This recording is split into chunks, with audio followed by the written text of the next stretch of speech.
Right now, if you look at all the content that is generated out there, they are of two kinds. In the video games, they are hand-drawn characters, which are not lifelike.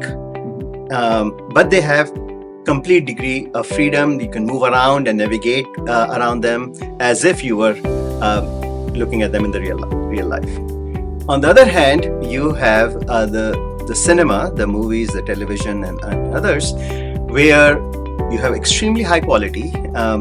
However, your degrees of freedom of how much you can move are limited by what the director decided for you.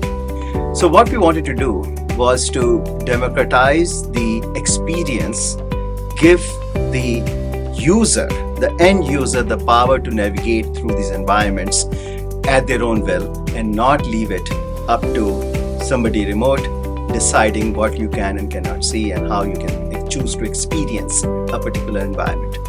What we decided to do was to build this volumetric capture studio. We went to the National Science Foundation, we got the funding for this, and today it is the world's largest volumetric capture studio with 300 cameras capturing 100 billion samples per second. So for that, we started looking at AI-based techniques to reduce the data, to fuse the data, and to make it be more accessible. In this is where we got so excited when we met with Dr. Cheri Hendrix and her team at the University of Maryland at Baltimore.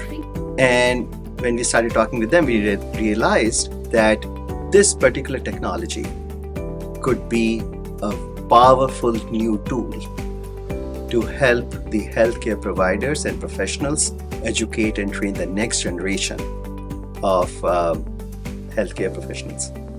I'm closer to her. I'm almost as if I could be touching her arm. They put on the goggles and they see me with a patient, and she's in a little bit of trouble. She's in a quandary. She's been having symptoms on and off for a few days.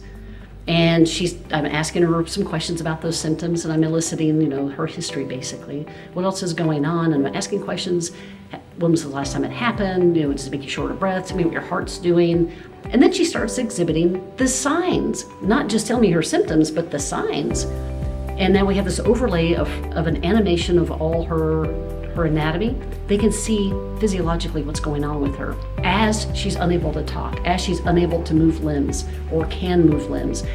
So right now I have a still image of Dr. Hendrix as well as the patient in front of me with an overlay of vasculature and anatomy within the body. What I can see here is I can see neurons transmitting motor and sensory information represented by the blue and yellow dots, as well as I can see her heart beating currently. I can also see as the turn on the animation on the left side of her arm, I can see that she's not getting the neural impulses to her arm, which is why when we're doing the physical exam, we can't see any type of motor response when she's asked.